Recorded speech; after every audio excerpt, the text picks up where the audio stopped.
Hello, I'm Sophiralou and welcome to my channel.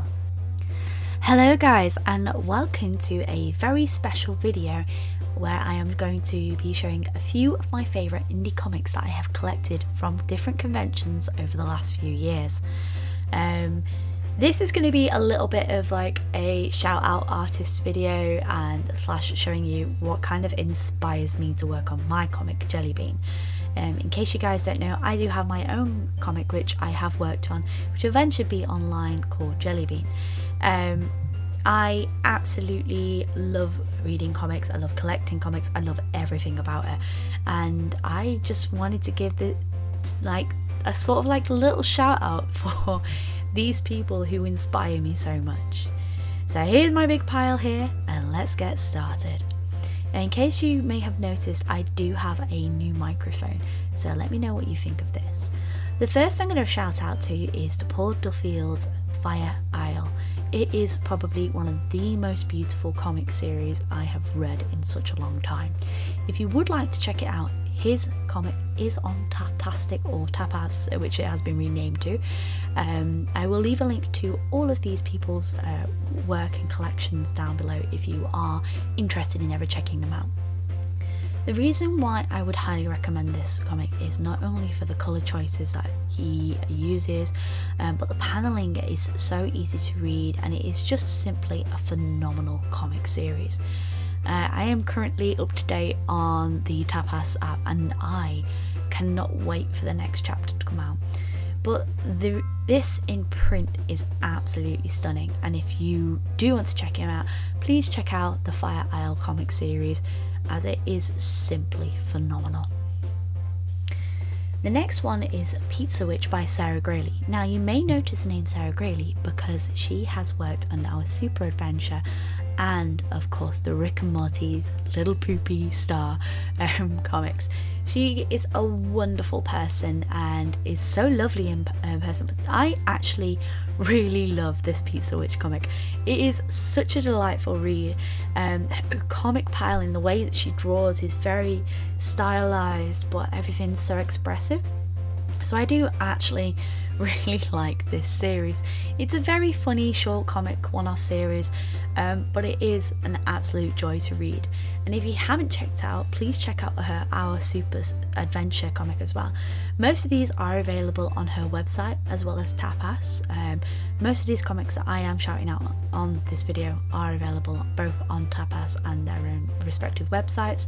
If you wish to check out Sarah Graley's work, please check out the links down below so you can follow her up and see what you think of her work. The next is one of my absolute favourites, Havoc Seals' Deadenia. I think I'm saying that right. Deadenia, I think.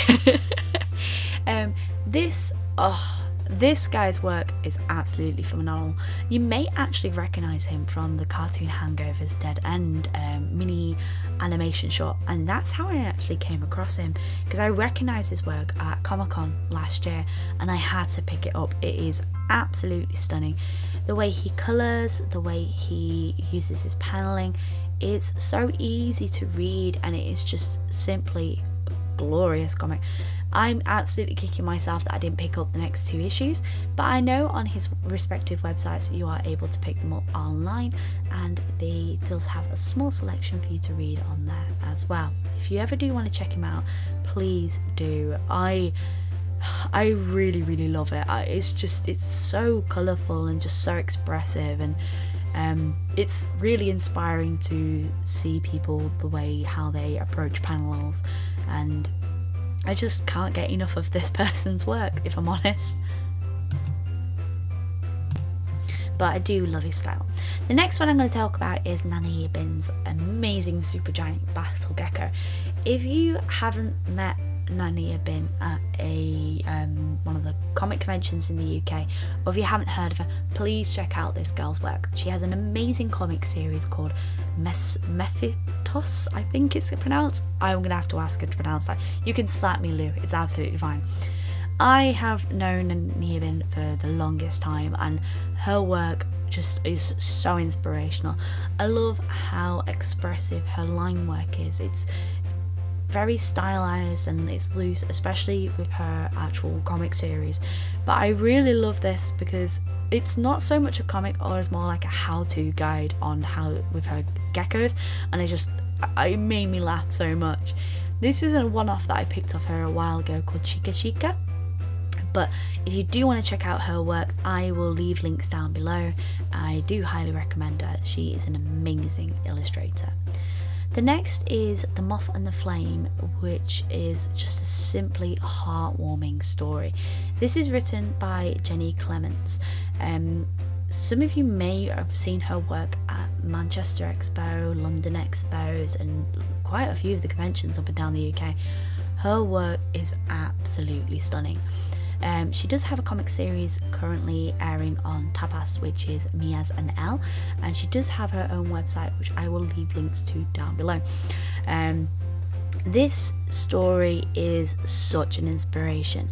I love anything that has a very limited colour palette, and this is a lot of warm colours in here, and it is just simply a delight to read through. I also love any comics that tend to not use any words in, because I find it's much harder to express the characters' feelings, thoughts, and really like dwell on the illustration to actually pull the story across. But if you do want to check it out, I do highly recommend it. I will leave links to her work down below. And I also love when a comic actually includes like some of the like workout pieces, so like how they've illustrated and everything. It's just phenomenal. The next is Monster Heart by Brogan Coral. Oh my goodness, Brogan's work has been such an inspiration for me since I first started really getting into anime and manga. She actually got me into anime and manga, which is, you know, I cannot thank her enough. But this little short comic is one of the most beautiful things, and her lineless style of illustration just makes my heart sing.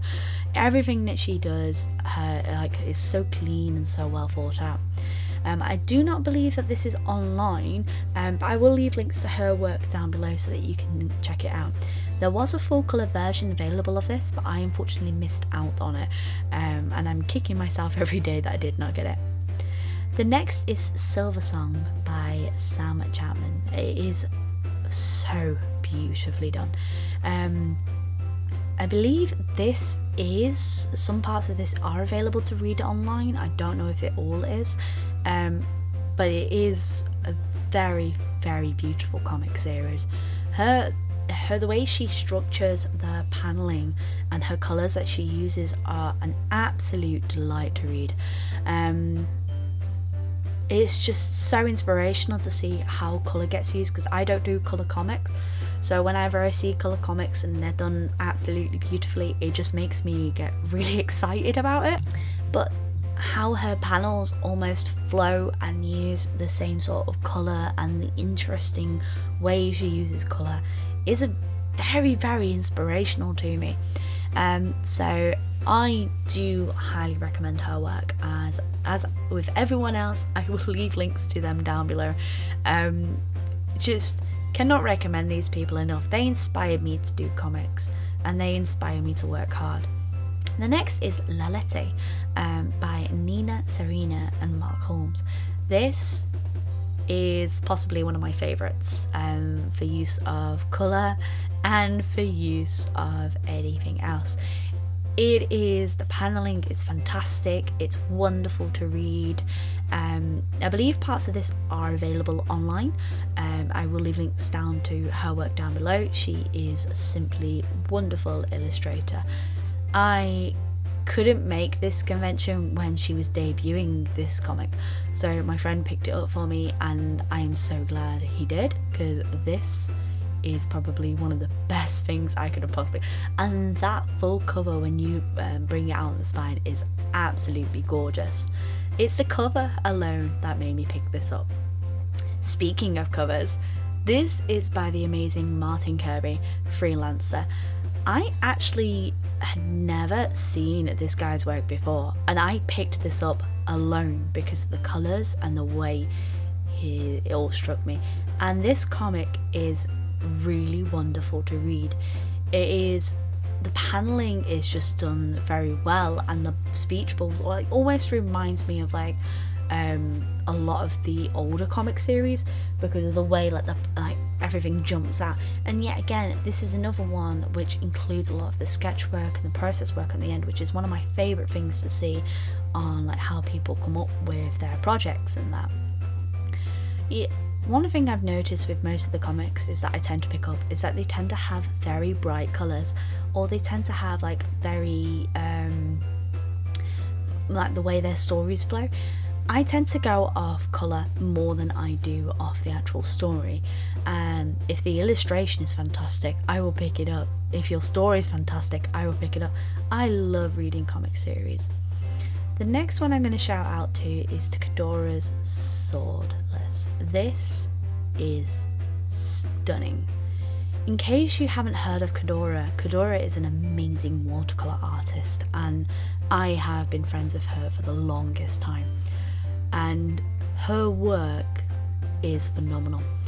I picked this up at Full Bubble this year, and I am so glad I did.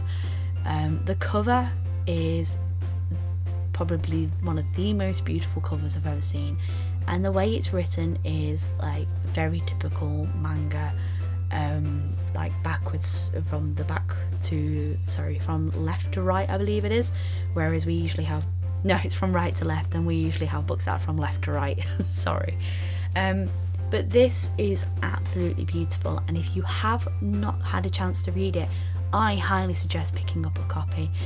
Her back work in that, where she explains about the characters, her thoughts on the character design, is absolutely spot on, and I cannot wait for her to continue on comic series. This is possibly one of my favourite comics I've ever picked up, and I am so glad I was able to support and buy one of these. It meant so much. Okay, so this is my comic Jelly Bean. In case you guys don't know, I've actually had a comic now for 2 years. It's been around about a chapter per year, because I kind of work on it in the middle of other projects, and the chapter hasn't come out this year, and I've been absolutely gutted. It was mainly because I kind of felt like I wasn't good enough in my comic, but from the feedback I've had and everything, I'm really glad that I've continued this on. Chapter 3 will be coming out later on next year. As it stands right now, she is not available online, but soon the online chapters will be available. I'll make a video about that when it does post. So I do hope you guys have enjoyed this video. If you guys have any recommendations for any indie comics, or any comics that you would like to check out, please link me down below. I'd love to read more. I do hope you guys have enjoyed this, and if you want to see more like this, please let me know. As always, stay creative.